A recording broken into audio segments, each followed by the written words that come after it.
Cathedrals on a gigantic scale, towers that rose above the medieval landscape, new opportunities, new markets. As the urban centers of Europe recaptured an importance lost for centuries, they challenged the feudal order itself.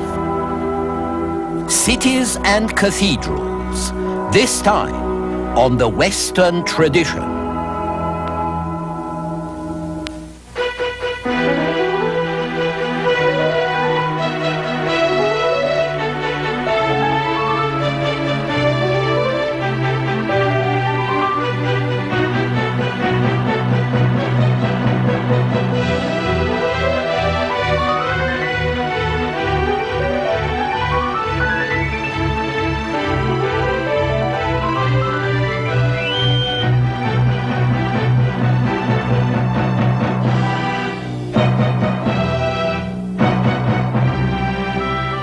And now UCLA professor Eugene Weber's continuing journey through the history of Western civilization.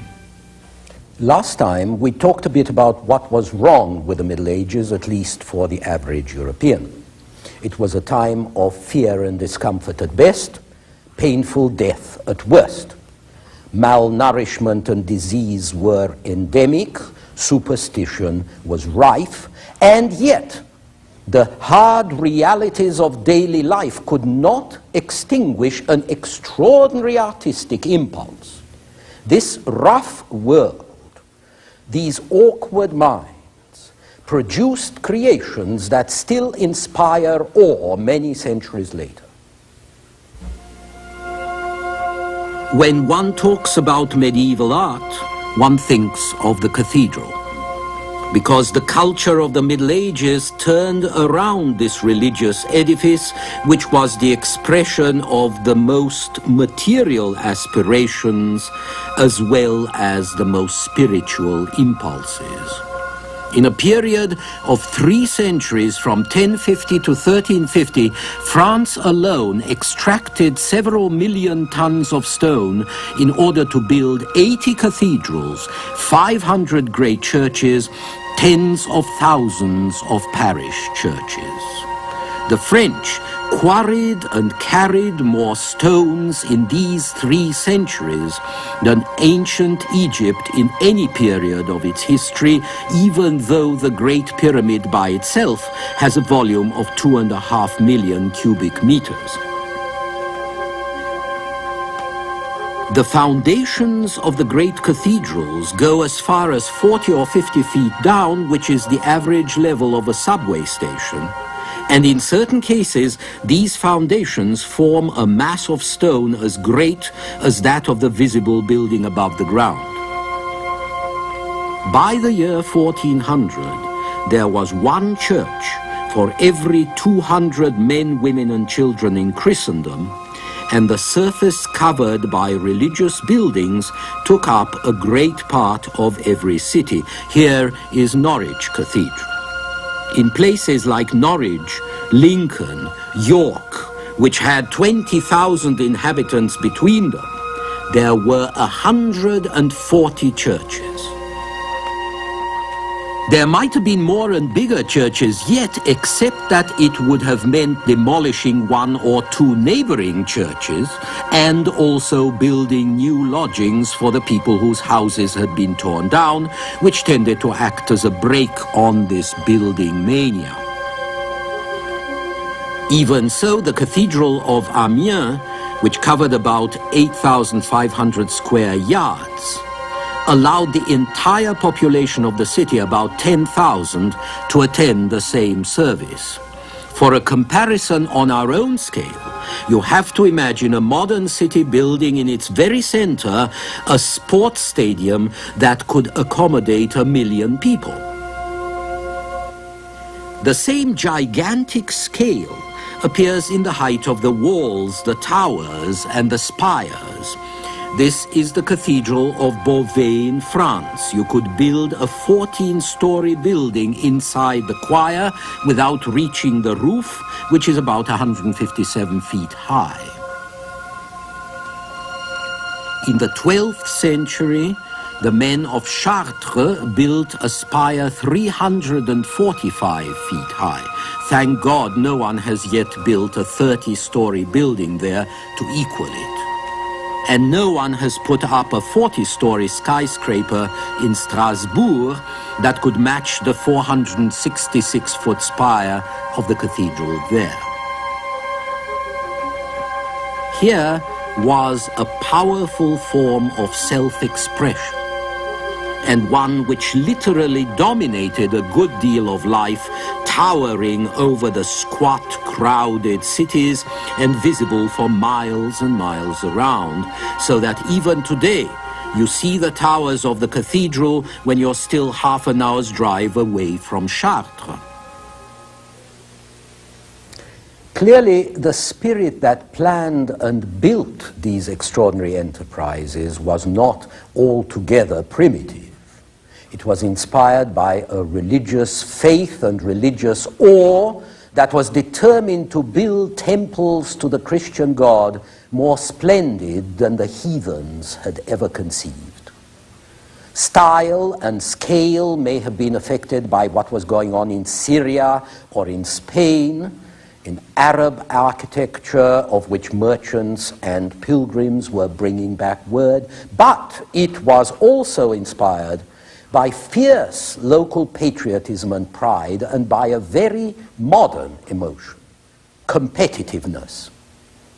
Every abbey and community and city wanted a bigger and better and brighter church than everybody else. It would be the most conspicuous possible mark of their piety, but also of their means and success. All who could afford it brought in architects and masons who could give them the empire state building of Christendom. Again and again, these towers and walls were thrust up to the sky, to the glory of God and the envy of the neighbors in the next town. Again and again they collapsed, only to be put up again. City raced city, and abbey raced abbey. In 1163, Notre Dame of Paris has the highest roof or nave at 103 feet. In 1194, Chartres built up to 108 feet. In 1212, Reims reached 113 feet. And 9 years later, Amiens bested that with 128. Finally, in 1225, Beauvais topped them all with 157 feet, only to have the whole thing crash down half a century later. Fortunately, by then, the architect was dead. Think how the builders of the cathedral tower at Pisa must have felt as it went askew before they could know that it would become a tourist attraction. Think also of the amount of capital in labor and resources that went into these structures. Scholars have argued that cities like Beauvais, which was very prosperous in the 13th century, declined thereafter in part because of such gargantuan endeavors, while the rich Italian cities built cathedrals far more modest relatively than those up in the north and invested their wealth more profitably. So this is another side of medieval character, the wild sprees of enterprise and rivalry that remind us of 19th century America, when confidence and drive and a desire to show off were tearing things down and building others up. At the same time, these creations were going to serve as a language, a form of expression for the highest kinds of religious sensibility, of civic pride, of personal creativity in an era when Western man was still very much tongue-tied. You can see it all in the extraordinary elevation and sweep of arches and columns, in the grotesque caricatures that decorate stalls and capitals, in the impressive sculptures and murals that illustrate familiar stories from the Bible, like this flight to Egypt, or this temptation of Eve, and in the blending of sacred and profane that you find in the naive advertising of stained glass windows which all the local trades guilds sponsored. We might even see medieval art as a refuge for certain values that could not find expression anywhere else but in these privileged places. The moderation, the balance so signally lacking in these times can sometimes be found in Romanesque architecture, for example. The exactness, the precision, the clarity that neither laws nor writing normally attained in medieval times can be found presiding over the work of the great master masons of the vast Romanesque arches and domes and vaults. And the elevation, the grace, the purity so often lacking in the ordinary life of that vulgar, brutal age are expressed in the soaring pinnacles and towers of the great Gothic cathedrals of the 12th and 13th centuries, when the Gothic arch managed to cope with extraordinary structural problems of tension and balance. And yet how the cathedrals rose is not nearly as important as where they rose: in the towns. The revival of town life was the Middle Ages' great contribution to our civilization. When you look at a medieval townscape, you see the cathedral, but you also see other soaring structures that compete with it.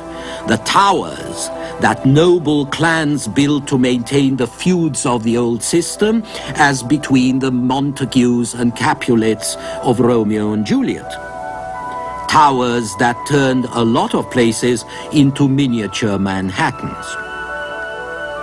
Significantly, most of these towers have disappeared. At Florence, where there were as many as 400, only a few stumps are left. At Bologna, where there used to be nearly 200, only 2 survive. And tourists still drive to San Gimignano, a little town of 4,000 people in the hills near Siena, to see the towers that rise above it. There used to be 70 of them. Now there are 13. The biggest tower in Siena belongs to the town hall.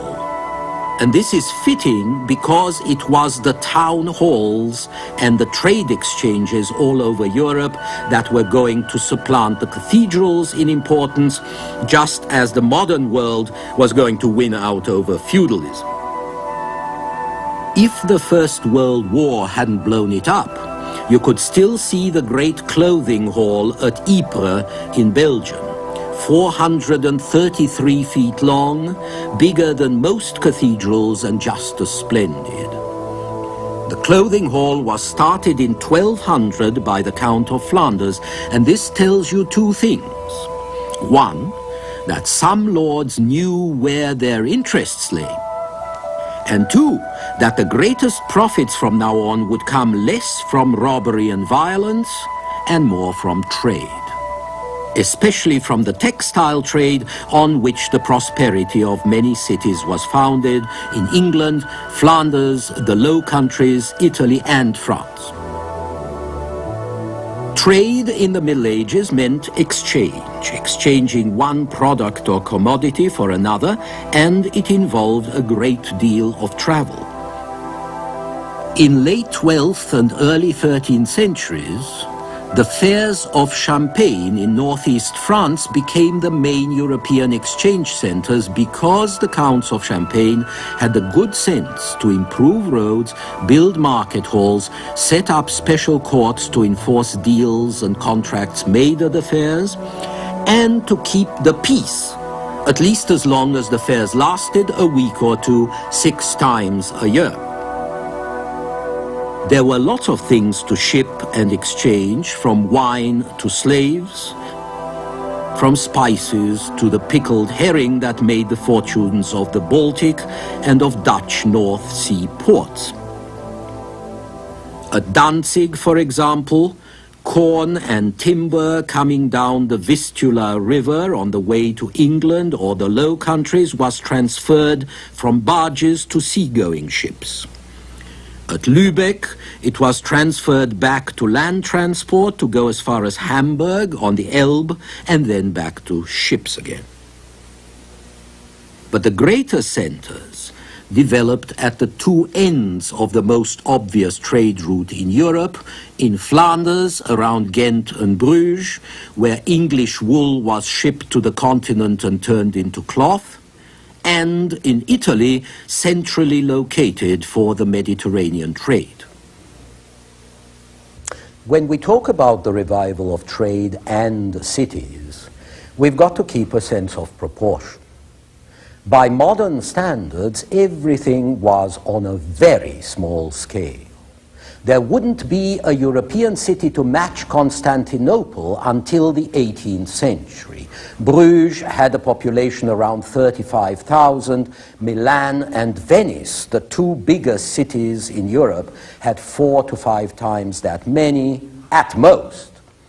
Florence, which may have had 100,000 at its peak before the Black Death, halved the population in the 14th century. Florence produced 80,000 pieces of cloth a year. That's a lot less than the turnover of a single warehouse in Manchester in England in 1850. In the 15th century, all the forges of Styria in Austria, which was then the iron-making center of Europe, produced something like 2,000 tons a year. One steel mill today turns out that much in a single day. The great Florentine banks with branches all over Europe ran on a staff between 50 and 100 people. And the ships of the time were mere cockle shells. In 1492, the 3 caravels of Columbus put together had a capacity of 520 tons, which is less than 1/100th the tonnage of the Queen Elizabeth II. And yet, the activity all this represented was on a new and invigorating scale, and the men who made the activity were a new breed, with horizons and ambitions that recall the great days of the ancient world. Their scope was vastly enlarged by the Crusades, which opened new opportunities and new markets, and which provided the loot that reversed the world's cash flow, which had been running from west to east, but which now turned around towards Europe. And the Crusades also taught the nobility more sophisticated tastes and new possibilities of consumption, another stimulus for expansion and trade. The merchants and their cities also benefited from the struggle between Pope and Emperor, which enabled most cities to escape the control of either. For the most part, however, merchants were not very interested in feudal politics. They preferred peace to war and order to disorder because peace and order are good for business. What they were interested in, as one of them said in a letter, was God and profit, although I can't help suspecting that profit came first. But there was also the excitement of adventure, enterprise, competition that spurred them on. Take a 13th century Genoese merchant like Benedetto Zaccaria. He owned dye works in Genoa, alum mines in Asia Minor, plantations on the Greek island of Chios. He controlled ports and trading stations in Crimea, Syria, and southern Spain. He traded in spices and cutlery, which meant knives, since the fork only appeared at the end of the Middle Ages and then only for the very sophisticated. Zachariah also traded in cloth and furs and salt and grain and potash. It was men like Zachariah who developed new business methods, techniques for raising capital and shifting it around, bills of exchange which were written orders directing that a specified sum be paid to a specified person and which could themselves be exchanged to a third or a fourth or a fifth party.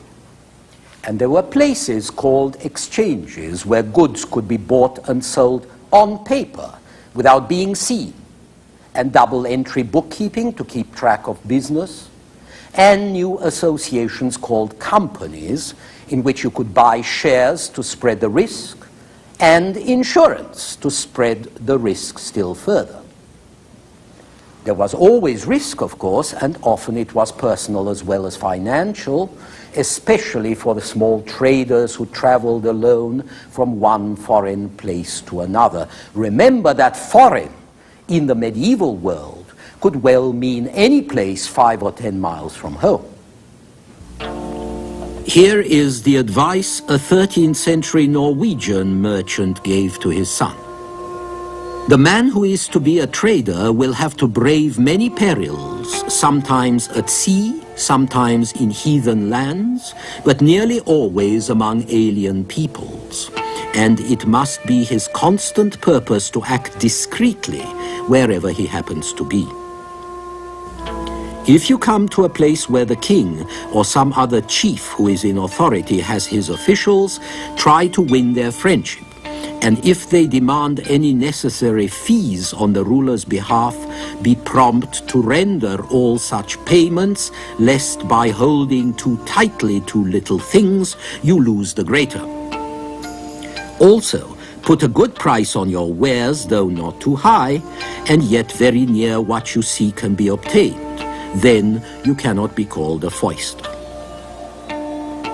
So now, while these merchants were helping to change the economic structure of Europe, they were also beginning to change the social structure.